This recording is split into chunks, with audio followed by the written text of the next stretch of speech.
Nick Galanti, thank you for taking the time to come on and chat with me.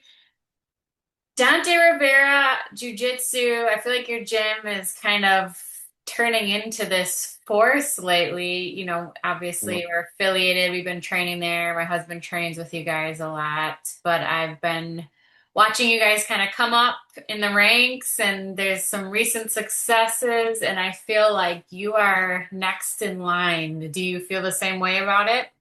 Yeah, so like everyone's like, "Oh, like you're next," and I don't think that too far ahead. I have a fight scheduled December 20th. My job Oh, is to you get do? that done. Yeah, for CFFC in Lang City. So I don't know, like it's definitely inspiration looking at what Luke and Eric did, but I understand that I'm on my own journey and no story's the same. So I'm hoping I'm next, but no one knows until you get that call. Yeah, I remember Nolan was chomping at the bit a little bit, and I told him, trust me, it happens quick.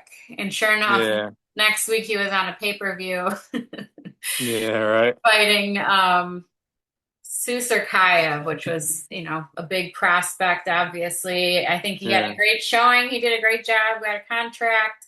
Were you with him yeah. at all during that whole experience? I was with him. I think he got the call Tuesday night. He came in my room to tell me.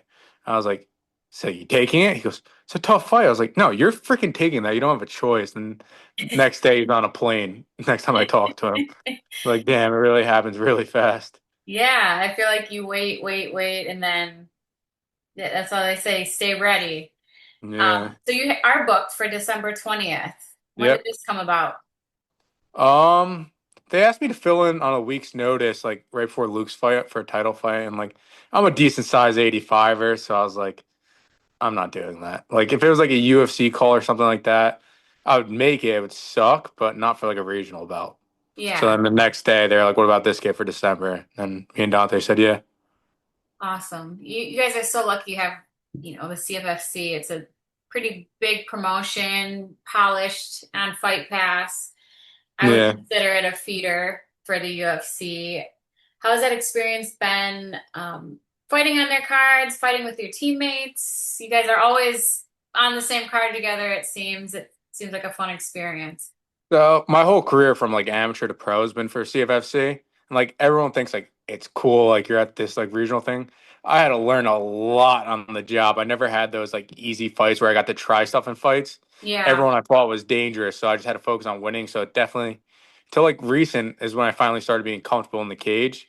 So I feel like my growing time was a little bit longer because I had bright lights on me every time. I didn't have a chance to like maybe get like a lot of people get gimme fights. I never had that. Like everyone I fight has double or triple the amount of fights as me and been fighting a lot longer than I do.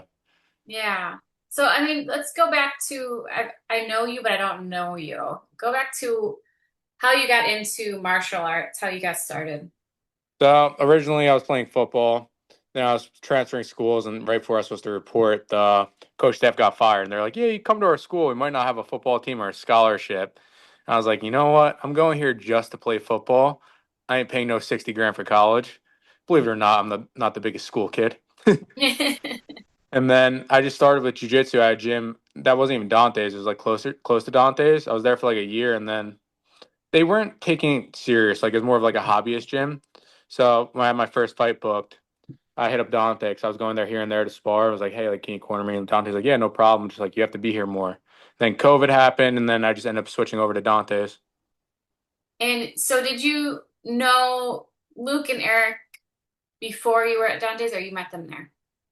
I met them there. Sorry, Dante's calling me again. I don't know if it ruined it up. Called it. Oh, it's okay. Yeah, it was funny. It was like my first day at Dante's. He was like, "We have a kid about your weight. You know, he's really green, but he'll be a good partner for you." So I was like, "All right." So I showed up. I was probably like 215. Luke was 240. He was huge. And then Dante forgot to mention that he's been boxing most of his life with Tito. Forgot to mention he wrestled in college. So I got my butt kicked the first time. And I was talking to Luke, and he told me like all his accolades stuff. I was like, you know what? This makes sense now. But ever since then, me and Luke have been boys and just progressively getting better together. Yeah, I mean, Dante has a good stable right now. You guys are all, you know, in consecutive weight classes, so you all Yeah. can work together. And you and Luke obviously put a lot of rounds in. Yeah. Dante has, I would say, a grittiness to his gym that a lot of gyms don't have these days. What Yeah. would you say is different about the culture at Dante's gym? So to begin with, like the first thing you notice, like we're really, really close. Like you have these big gyms where like they're fighting each other, and that just doesn't make sense to me. Mhm. At Dante's, there's no egos. Dante checks everyone. We're just a giant team there. Yeah. And then when it comes to like the physical aspect, like we were a young gym when we first started. Now, like we're starting to elevate our games. Everyone's noticing. But like we might not have been the most technical, but every one of us was game and willing to brawl. So I feel like that's just something you can't really teach someone. You just kind of experience the atmosphere, and you're either with it or you're not. hmm Sink or swim. hmm I mean, and that's, I would say, fighting in general, the industry is the same way. You don't really have a Yeah. choice to Yeah. get moved along slowly a lot of times. And Yeah. Dante, his cage is so small, I feel like Yeah. It you was, have to bang it out when you're there. I always said me and Luke, like in the earlier days, we had pay-per-view brawls. Now they're definitely a lot more technical and actually like thinking going on in there. Maybe not as exciting, but definitely a lot better fighting. Yeah, I mean, Dante's known for his grappling and cage work, top pressure. What do Yeah. you attribute your striking from? Who taught you how to I strike? worked, so my striking really changed once I started working with Carl Roberson. I used to like only strike to get into takedowns, and now like I'm starting to understand the setups, the feints, the ranges. And he really like the biggest thing he taught me was I used to try and like I said, I was always fighting hard kids, so I was just trying to like win fights instead of like doing damage. Now I'm just trying to create as much violence and do as much damage as I can, and obviously secure the win with it. Yeah, I mean, Carl's phenomenal. Yeah, I was watching Nolan spar, and I'm like, I was asking yeah, myself who taught them to strike, and I was watching him. I'm like, oh, that's for sure Carl. wow, Like, yeah, it's definitely very helped. sharp, straight punches, very sharp, Yeah, pretty striking, which I enjoy. Obviously, Carl has that kickboxing background, so yeah. it, Yeah, it definitely helps that yeah, we're both like twitchy lefties. So he kind of yeah, understands what I'm thinking when I'm going to attack it. So I feel like we just have really good chemistry. Like he knows what I'm thinking while I'm thinking it. yes. And you're super athletic. Corey always talks about that. You're very athletic. He was joking how you submitted him a few times now, and That doesn't count. It's in the gym. he said you can't raise your voice to him anymore. Nah, Corey's the man. Like Corey and Carl were they were in the gym when we were all first coming up. So like I don't know if they even noticed that's people that we looked up to. So like Yeah. it's super cool to be able to give them like competitive rounds now and not just be them giving us like charity rounds. Yeah. I mean, and you guys have helped him for camps too. So, and the fact I've said this about Luke before too, but the fact that you come back and are willing to learn, it's not like fun rounds with him, I would say. And it's hard No, it's being the definitely hard not time fun. keeping sparring partners, but Yeah. you guys come back and you want to learn, and that shows like a good attitude. I feel like your team right now is really, I know Dante's obviously a leader and a good coach, but you all are kind of very self-motivated too, which Yeah. you need in MMA, obviously. You need to be self-motivated. And now you guys go cross-train in Philly often. You go spar. Yeah. So I started. Something happened where like Luke and Eric just fought, and I really didn't have that too many people start sparring. It's probably like last year, and I started going to Philly, and then I feel like that really like changed my game too. I got to start working with like Sean Brady, Joe Pfeiffer, Jeremiah Wells, and like they are definitely like what's the word? Like it's definitely a tough atmosphere in there, but they're also really good dudes that like take their time and have helped me a lot. And like when I went to London with Sean, that's like something I think that really changed my like career trajectory. Like I started understanding like people at the UFC put them on this higher pedestal. At the end of the day, they're just normal people that are obsessive with the sport and continue to get good over time. Mhm. So it made me think, why not me? When you get that experience, you can see like, uh, I'm good at this, or this is how far Yeah, away I am from being competitive with this person. yeah, Like you're getting realistic rounds and you kind of get an idea of where you fall, yeah. on the scale. Definitely get some humble pie. Oh yeah, I mean, you're Yeah, not but doing it right if you don't, because no. I If I need that don't, though. Like that's what really gives me confidence. Like when I go into my fights now, because like everyone was always like, "You don't believe in yourself. You don't believe in yourself." And like I started to just because like I know who I'm sparring and training with every day, so I know who I'm fighting isn't them. And like I yeah. feel like every fighter is different, but I need that.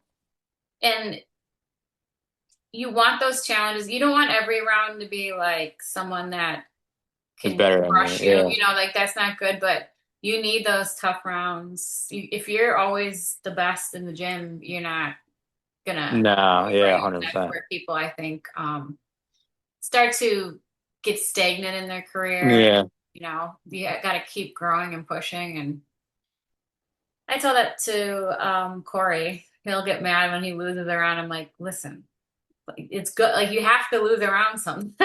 Yeah. You know? It like makes you feel human. It's like in a Yeah, fight, you never know. life You is get cracked fighter. sometimes, and you're like, "Oh shit, that hurt." Yeah, exactly. So, who is a fighter would you say that you admired coming up? um, I does it have to be one? No, anyone that stands Like out. obviously, like I said, Corey and Carl. Like when I first went to Dante's, I think it was before I signed up. I was like, "Holy shit, that's Corey Anderson! Holy shit, that's Carl!" Because like I came from a football background where like you never really met NFL players. And Mm, like I feel like MMA, you get a chance to meet more of like the top athletes than you would in like a football setting. yeah. So being able to be around them was like surreal for me. What have you learned from being around them, would you say? Uh, a lot. So I'll go one by one. Corey, his wrestling and pace and just his work ethic. He doesn't stop. He keeps going. And Yeah. obviously I take little tricks from him that he does. Probably doesn't even know I pick up on it. Everyone thinks I'm so athletic, but no one gives me critics. I steal something from everyone. And I feel like that's what evolves my game. And everyone's like, he's so athletic. Like, no, I'm smart. Yeah. Sorry, one second. Let me get my light. You're good. And Um, then Carl. Carl, I stole a lot of his movement and his feints. Then obviously his idea of just being violent. Like I said, I was trying to. He's very violent. Nice guy to me, but if you ever spar him, even in the gym, it's like, all right, I hit him with a jab. I know where this is going now. We're fighting. He's got that hate switch he can turn on. Yeah, That you hit him no with a one gonna jab. He drops his hands, looks at you, and starts smiling. You're like, all right, I messed up, but we're here now. listen. I've watched in fear Corey sparring him. Like, do not head kick him, Right. please.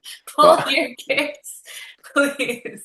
he's gotten a lot better though. Like when he first came in, I think he was still when he was at the other gym. It was like him, Sean Teed, and Corey.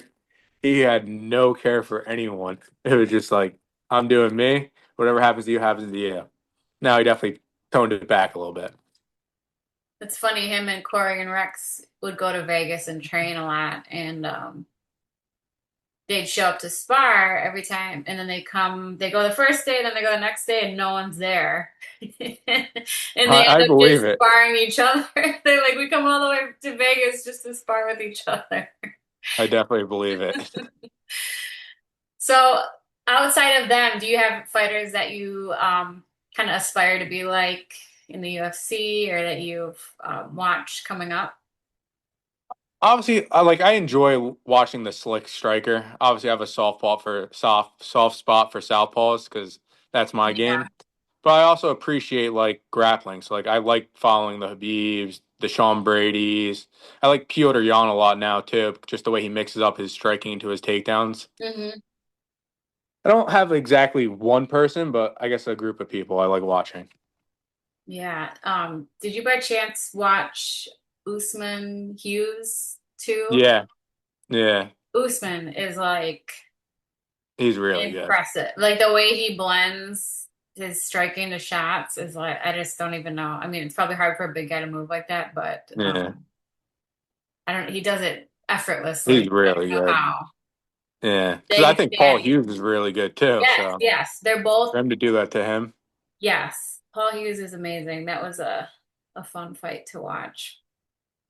Now you kind of watched Luke get the call, Eric. People are putting kind of that pressure on you. Do you feel a pressure right now, or are you just doing you? I'm really doing me. So like behind the scenes, like they hit me up the Monday before Luke's fight and was like, can you make weight and fight Tuesday on the same card as Luke? And I said, yeah. Then I'm not sure what like really fell through. So like I've been kind of like feeling that pressure. Dante's been on me. He's like, You're on the oh, like, radar. yeah. So like I kind of understand where I'm at, but at the same time, my goal isn't to just get in the UFC; it's to make a statement. So I'm just want to continue to progress and like not think too far ahead. Think take Yeah, one fight at a time and get better as it goes. is to be the best you. Yeah. So I guess where do you see yourself in a couple years from now? Definitely in a couple of years, I see myself at like a higher promotion. I'm hoping it comes sooner than later, but I'm not rushing it because I'm very realistic. I understand that I have stuff to work on, so Mhm. I'd like to get a little bit better and then get that call when the time's right. I love that mindset. That's good because you kind of see a lot of guys that are getting pushed along that, Yeah, especially at your weight, light heavyweight, like the bigger guys, like yeah, I feel like there's not as much depth in the divisions, so I feel like you get pushed along quick. yeah, 100%. I mean, my husband experienced that. He went in the UFC with 3 fights and Yeah, it's crazy. fighting like top 15 his whole career. You got to be a survivor Yeah, regardless, but it's nicer to like, bank some of that experience while you can. yeah, I mean, you have uh some decent amateur experience and you're building, I would say, you're getting to that point where they're probably going to call you with your pro experience. So, yeah. what can we expect from you December 20th? A lot of people know that I'm a really good grappler, but I have my last three. What was it last? What am I on, 3 fight win streak? I think. Yeah, I have two subs, one TKO. I need a clean knockout. Like Dante's gonna yell at me. He's like submission, submission, but like that's just something that I want. Yeah, I mean, I'm sure there's nothing like it. I know. No, and I was the last one on the team to get a TKO, and it pissed me off because I know I hit hard. Would you say you guys are competitive with each other? Not in like that aspect, and like the sparring. Like me and Luke definitely go at it, but like after the sparring session, he'll be like, "You did this, and made this, read why," and we start really like picking our brains to benefit each other. Yeah, Like Tito always says, if I get Luke with something or Luke gets me with something, it never happens the next time because we both make adjustments so well. So yeah. like we're competitive, but we're a family at the same time. Like I was probably happier for Luke when he won than he was for himself.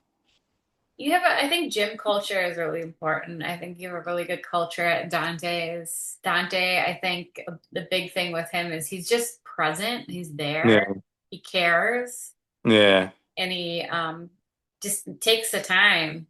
And it's nice that you have like a smaller team because he can yeah, take time with you guys. So it's been fun watching this kind of grow out of this ragtag crew he once had. yeah, You yeah. guys are the top prospects, three top prospects, what, maybe more, coming Jerry, out of a little gym. well, I don't know if you see Jerry a lot. He's our 25er. Yeah, He's really freaking good. He gets overlooked sometimes just because he's smaller, but he's going to be a problem too. yes, yes. I've seen him fight as well. There's a few guys that I like mixing Yeah, together there, but I know there was four of you that yeah. kind of making waves. So been fun watching you guys. I look forward to seeing you in December, CFFC. Is it in Atlantic City again? Yeah, it's at the Hard Rock again. Okay, at the Hard Rock on Fight Pass. I don't know if we'll be able to go. We might not be in Jersey, but Yeah. keep missing your fights. It makes me mad, but we Right. always watch them. Yeah. But best of luck with your fight, and I don't know. I think we'll see you somewhere bigger soon. Let's Thank get you. that knockout. All right, I need it. Dante's gonna be like, you didn't get the sub? Like, nope, sorry, brother.